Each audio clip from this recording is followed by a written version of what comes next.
that there is alternative technology.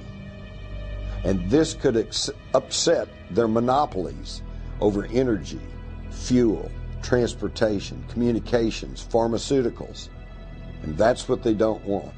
After all, who would continue to pay all these ever-increasing prices for gasoline that's polluting the air, choking us all, killing our kids? Why would we do that if we knew beyond any shadow of a doubt that there was non-polluting energy sources out there? This is what it's all about. It comes back to the old journalistic adage, follow the money.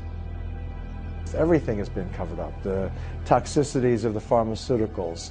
You're not learning the truth about vaccinations. You're not learning the truth about various medications.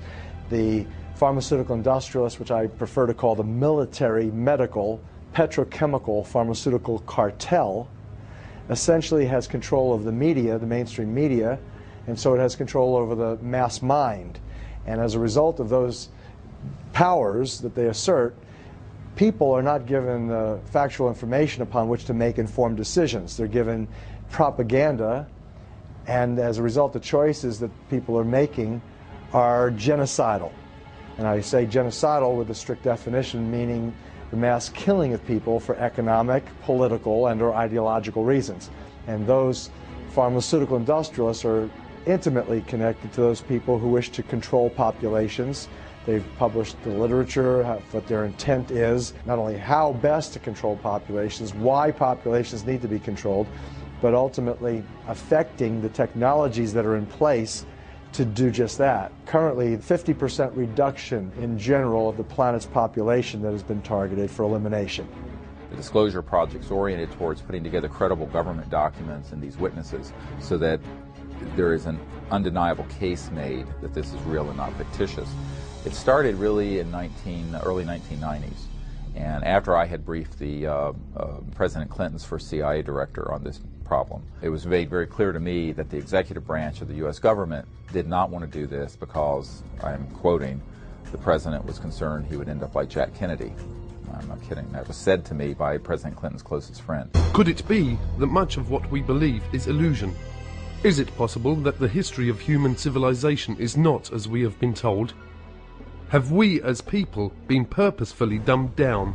And have our governments only served to strengthen the bonds that bind us to our ignorance, not only of our past, but of our present and potential future? Officials in these agencies no longer represent the best interests of humanity, but are now representing the interests of a particular extraterrestrial race that they have been compromised by.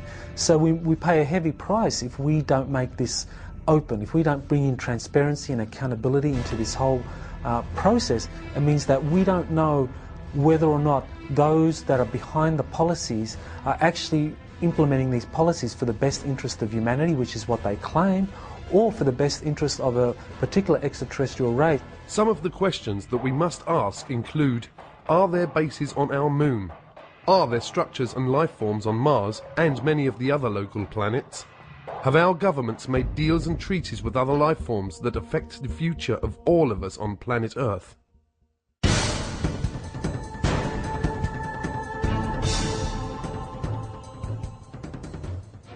These people will continue zipping through our atmosphere, checking nuclear plants and so forth and so on. They have never been hostile. They pose no air security problems, whatever. The Air Force knows this, and the Air Force has made statements to that effect, that UFOs pose no threat. They are here. Not just the Greys, but the others who look and act like us. Perhaps they are here to instruct us, to help us safeguard our planet.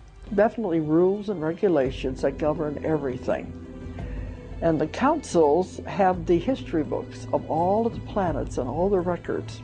So when a planet reaches the point that it can support life, that's a very momentous time in the history of that planet. At that time, the planet is given its life charter. We're dealing with a big, big story.